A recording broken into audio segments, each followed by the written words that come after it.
Welcome to IWC Schaffhausen Talks to James Marsden. We're delighted to have you here. Oh, thank you. I'm happy to be here. I thought that perhaps, audiences will know you best, perhaps as a superhero in X-Men. As a child, were you a superhero-obsessed kid? And if so, would Cyclops have stood a chance, or what kind of guys were you aspiring to be? Well, I think it's just an innate thing as a boy to be a fan of superheroes. Yes, the answer is yes. I was Spider-Man, Superman. I wasn't that familiar with X-Men, to be honest. Sorry, X-Men fans, but I had played the video game and seen some of the comics, so I knew who they were, but I wasn't, I grew up with Richard Donner's Superman and some of the other comic book films. But so I knew who they were, but I had to call on from some of my sort of nerdy comic book friends and say, who's Cyclops and what does he do? And you got booked as the role and you don't even know who he is? Okay, you read this one, read episode this, read that.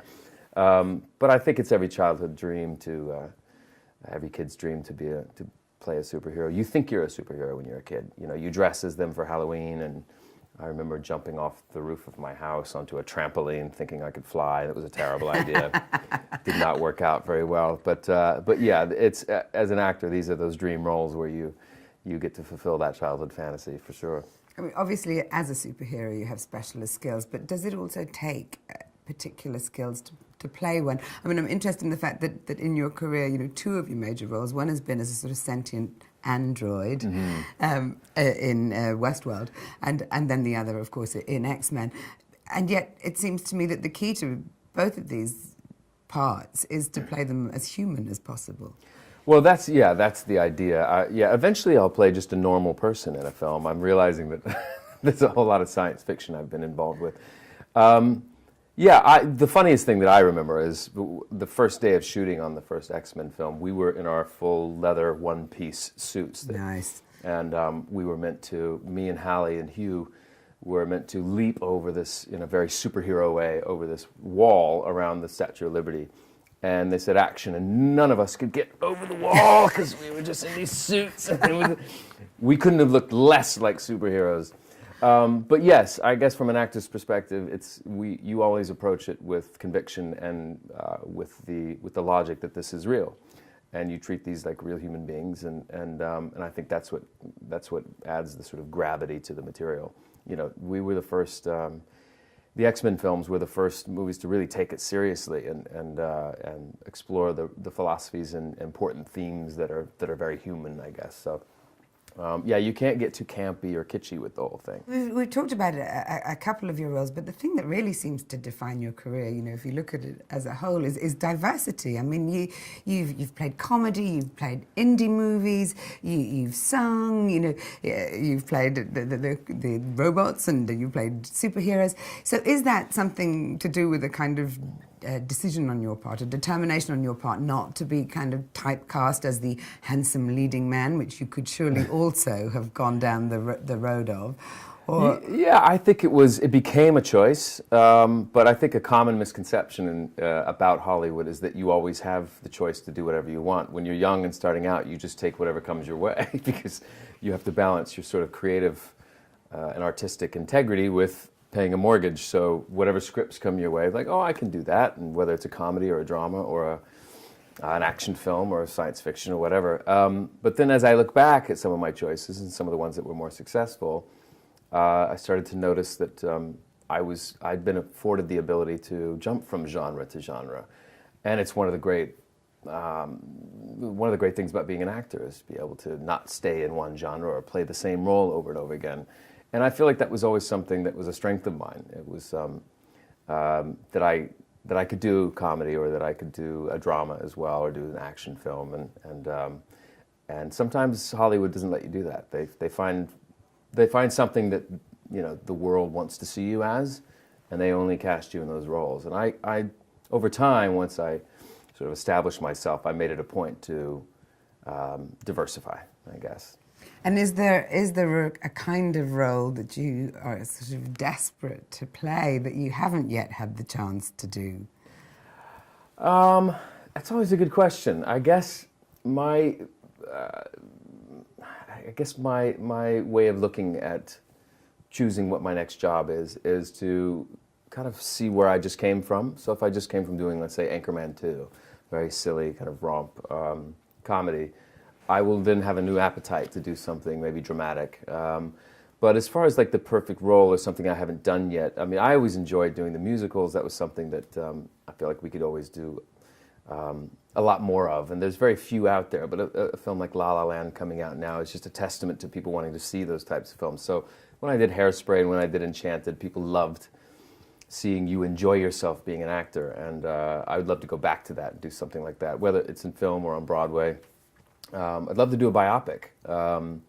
Like Frank Sinatra was always a hero of mine growing up, and that's a role that I would love to play at some point. That way you can incorporate all your skills of like singing and an incredibly rich story of a human being, of a superstar. But yeah, that's something I haven't played, is actually like a real human being, aside from a few days of playing John F. Kennedy on The Butler, but you know. And very good you were too. Oh, thank you. Brief, but yes. Yeah, I'm surprised, I'm very disappointed actually as a British person that period drama isn't in there, because obviously we'd like to see you in jompers, you know, and oh yeah, that's another one I've not been given the opportunity to do as well, is that like a period drama. But I guess my periods were 1960s in Hairspray, or like in The Butler, like I said, but go way back to like Elizabethan. I've never done that. I don't know that people would rhyming necessarily couplets. buy me in that sort of role. This is like American stepping into. Yeah, it'd be fun to actually do that, step in, do a full-on English accent. That'd be fun. Oh, I'm dying to hear it. Yeah, well, yeah. Not now. Okay, good. Unless yeah. you want to. No, I don't. I need to practice first. And you know, you've worked a lot in television, obviously, a lot now in film as well. Is theatre still compelling, or do those two genres kind of eclipse theatre because you get treated better? Well, yeah. Stage requires a discipline that is not necessarily required in film and television. In that, one, you can screw up and do it again. On stage, you have to roll with it, you know. It's compelling. I love the idea of being on the stage, but it's absolutely terrifying as well, and I think that's one of the things that make it exciting. I've toyed with the idea of doing a show on Broadway for a long time. I have 3 kids, so it's been difficult to uproot myself from Los Angeles and then go, you know, because you have to be in New York or wherever for a good period of time. But it is something I want to do. I just want to find the right project to do, whether it's a play or a musical. But I'm looking forward to it. I haven't been properly on stage since maybe high school. So there's something in the back of my mind thinking like, ooh, that's scary. I wonder how you'll feel on that first night. Well, everyone that I know, like Hugh Jackman and even Patrick Stewart, who'll be here today, they were always encouraging me to do some stage and musicals, things like that. In fact, Hugh talked to me about when he did Boy from Oz. He asked if it would be interesting to me to play his lover in Boy from Oz, and I think I was busy at the time. I'd booked another movie or something, so I couldn't do it. But I was entertaining the idea of like being on stage actually with Hugh, which would be fun. It's an offer you can't refuse, to play Hugh Jackman's lover. Yeah, no, you can't. No. I do my best to do that in my real life. I mean, this is not accepting it. 2017. This is when the rumors start. This is the bit they'll cut out. We're perpetuating rumors here. Yeah, because then there's the Anthony Hopkins scenes, aren't there, as well? But we won't go there now. Oh, you can go there. It's fine. I think if you've seen those scenes with me and Anthony in Westworld, you realize that I'll do anything really.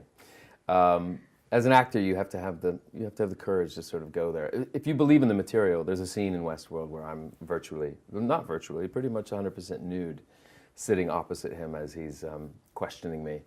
And it was one of the most surreal moments. You always have these moments on set as an actor, like whether it's what you're wearing, if you're wearing a ridiculous outfit, or you're covered in blood, or just find yourself in these strange situations, and you kind of think, well, this is what I get paid to do for a living. And yeah, it's glorious in some ways, and sometimes you think, okay, now I feel like I've lost a bet. I'm naked opposite Anthony Hopkins, having to act with him for a good 3 or 4 pages.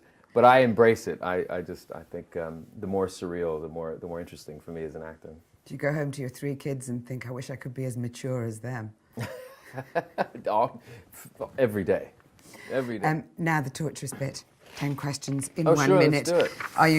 Are Are you can't ready? promise I'll be able to answer every one of them. Deep so- breath. No, don't worry. I mean, it's You ready my for some idea of stammering? torture. I feel very bad. I feel quite sadistic putting you through this. Yeah, pick one, nevertheless. sadistic or bad. Right, let's go. I think the clock is ready. So we've got 1 minute to answer 10 questions. Starting with, my advice to up-and-coming actors is... My advice to up-and-coming actors is persistence, perseverance.